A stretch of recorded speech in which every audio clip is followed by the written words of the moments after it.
All Hit Radio.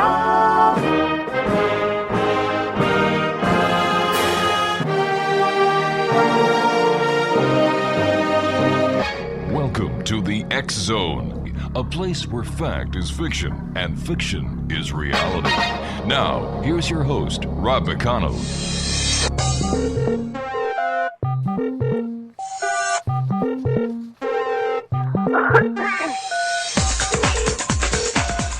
Welcome back, everyone. You know, there's a lot of earth changes that are going on these days, and my guest this hour is Charlotte King. And Charlotte has a gift of, what I'm going to do is I'm going to let Charlotte explain everything herself. First of all, Charlotte, great having you back with us here on the X Zone. Well, thanks, Rob. Thanks for asking me back. Hey, you know you've got an open invitation here, but I'd like you to tell our listeners a little bit about yourself. Okay, well, I'm 67 years old. I was born and raised in Salem, Oregon. Mm-hmm. I have 3 children, 6 grandchildren. I've always been a little bit out of the box, I guess you might call it. Back in 1976, I began hearing a sound that no one else seemed to hear. And after I heard it in one particular location, then I found out I began to hear it in every location. No one else seemed to hear it, so, of course, they looked at me kind of funny. Tests and all revealed that I was hearing something, but it was down below the range of human hearing. Didn't know what it meant until 1979. I began having physical symptoms of headaches and earaches and heart pain with the sound, and when the sound changed, and then 3 days later there was a series of quakes in Italy. And I thought, oh, the sound is the earthquakes, and the pain is telling me where it's at. And I just sort of put it together. And then in January of 1980, I began getting migraines, which never went away, continuous, and I never had migraines before. And on the 16th of March of 1980, they had the first earthquake, 4.5 at Mount St. Helens. And from that point on, I was locked into the activity of Mount St. Helens. It just, you know, whenever it would do anything, I felt it. And usually I felt it before it did it. And since then, these last 33 years plus, I have been predicting earthquakes and volcanic events around the world. I run about an 80% accuracy rate worldwide, but 100% on St. Helens and most of the volcanoes that I'm aware of, as well as many of the different locations that I work with. Tell me, what does the USGS say about your ability, and why don't... Well, Rob, back in 1980, they were quite open. They talked to me. They invited me to talk with them. They took my calls. They helped me out. Sure. They confirmed things. They don't do that anymore. Why? I don't have any contacts at USGS anymore. Why not? Well, 2 reasons, I think. One, it's hard for them to accept something this far out of the box because it's nothing that they're taught. Secondly, the people that were there 33 years ago have either retired, died, or just went away, and the people that are working in the media and for the most part, and in the USGS and things, many of them weren't even alive when St. Helens went into activity.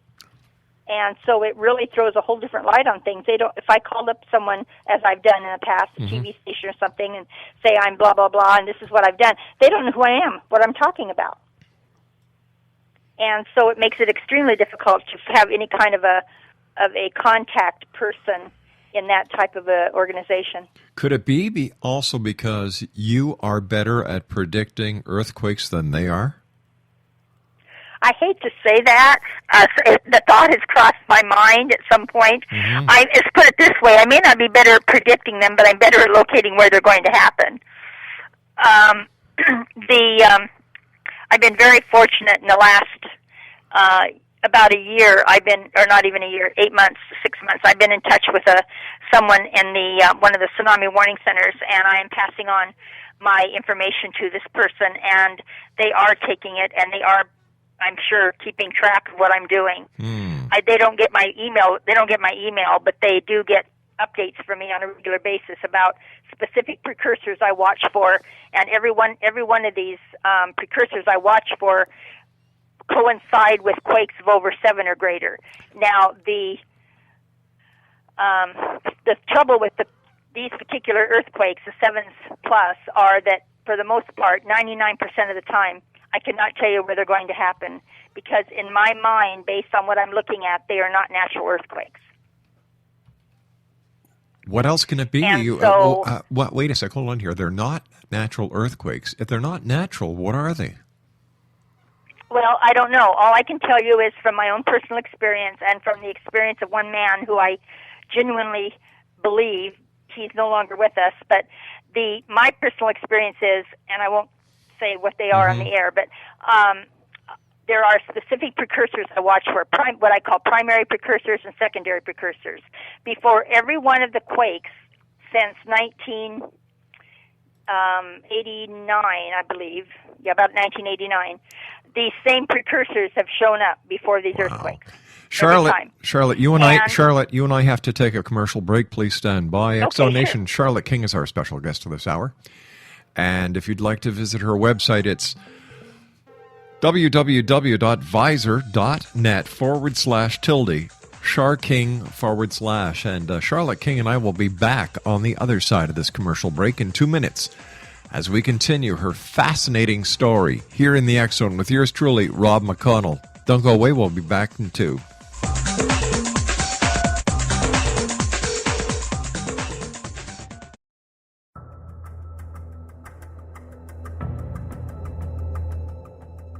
Modern Esoteric, Beyond Our Senses by Brad Olson, consummates the lifology story about where humanity originates.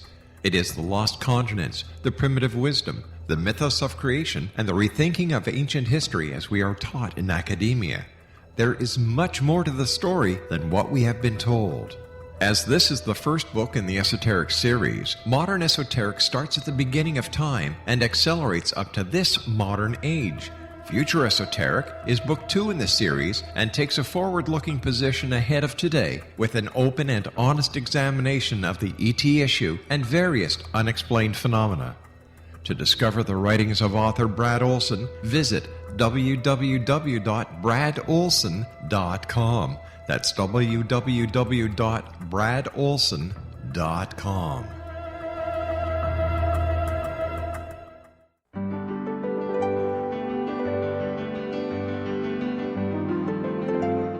Named one of the world's greatest psychics, Elizabeth Joyce is now giving readings worldwide via Skype.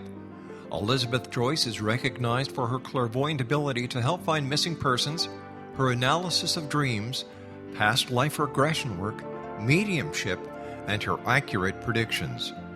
Elizabeth has been a frequent guest on the X Zone radio show with yours truly, Rob McConnell, now for several years. For an appointment with Elizabeth Joyce, call 201-934-8986 or Skype at elizabeth.joyce.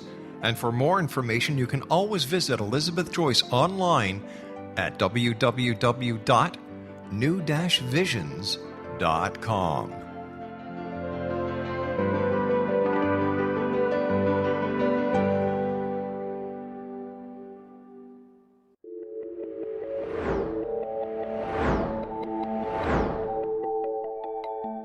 Do you have a dis-ease that you would like to alleviate through a natural means? Have you been contacted by angels, ghosts, or even extraterrestrials and want to validate these experiences? Or would you simply like to speak with someone who can help you find your life's purpose? I'm Dr. Joseph Mara, and I'm offering my services free of charge for first-time clients contacting me during the month of April.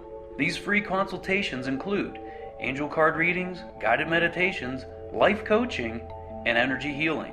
If you have always wanted to explore these types of experiences but were skeptical or simply could not afford them, then take advantage of this free special offer. Contact me through my website, aguidinglight, spelled LITE.com, to schedule your consultation today. Until then, I offer you love, light, and laughter.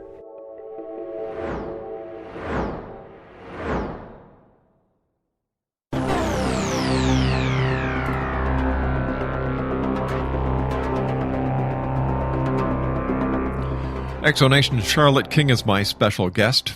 www.visor.net/tilde, Charking /. It seems that you have developed a symbiotic relationship with Mount St. Helens. Is there any known reason why this has happened, and has this happened to anyone else before? Well, I can't say for certain that it's ever happened to anyone else before. Mm-hmm. I'm the first one, as far as I'm aware of, that was ever, tested and verified repeatedly by various agencies, both medical and scientific. And I don't know why it happened. I just know maybe it has something to do with my location here in Salem. Perhaps it has something to do with my own body. I don't know. But for whatever reason, I can feel St. Helens whether I'm here or 1,000 miles away in Colorado or in Sacramento. It doesn't make any difference. When it moves, I feel it instantly. Wow. So are you a born sensitive, or is this something that you've acquired over time? You know, I think I was probably born that way, but I think I probably blocked it until 1976. I had been attending a parapsychology session of classes at the local community college, and we had learned to do our own pyramids, personal pyramids, out of PVC pipe. And one of the things they said to do was meditate in the pyramids, which I did. And it said everything gets stronger, and it was right about that same time that the sound started and everything came slamming in. Wow. And so my guess is that it might have made me more aware. I don't know if there's really anything to that. But since magnetic fields are part of the pyramid as well as earthquakes are, it's a possibility that it did something. So does it matter where you are when you sense these events? No, it really doesn't, because if they are electromagnetic, as I truly believe they are, and most scientists I've worked with believe they are, magnetic fields move at the speed of light, so distance is not an option or an issue. So why is it you think that the government, or in this case the USGS, and members of the media don't take you seriously when you have a proven track record? Well, I think some do, but like as I said, there's very few out there anymore that I can even contact. I still have contacts at emergency management in Oregon. I still have some contacts in emergency management in Washington. I suspect if I called California Office of Emergency Services, they would probably listen to me because they had been ordered back in 1980 to take all my phone calls collect from Oregon. And so my thoughts is I could probably make people listen. Whether they would believe me or not, something else. And of course, as you know, once that information is out there, there's nothing we can do to prevent it anyway. And in some cases, the reaction of people to that kind of information to be more damaging injury-wise than the event itself. Tell me, can you turn this on and off? Absolutely not. It's there. All right. So how do you get any peace? Honestly, I don't. I have the TV on 24/7. Mm-hmm. It never turns off because it helps block out the noise I hear all the time. The smaller the area I'm in, the louder the noise. So in the car, I can't stand driving the car without the radio to block out the sound because it's so loud in the car. The house I'm in, we purchased 11 years ago because it's a cellular concrete home, and it does help dampen some of the symptoms, not the sound, but the symptoms. But it doesn't block them totally. There's nothing that will block all of it totally. So is this something that your mother or father had that was passed down to you? Is it? I don't think they had it, but when I became sensitive in 1980, or became aware of what I was feeling in 1980, right, more and more people at that time also became sensitive or aware, and my mother and father included.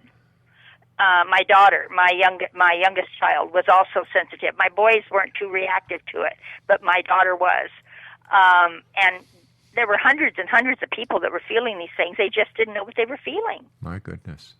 You know, I've got a headache, I'm dizzy today, my heart's bothering me a little bit, I'm disoriented. You know, you can put that down to all kinds of causes. Sure. How about... And for the most part, it was related to the mountain. So do you...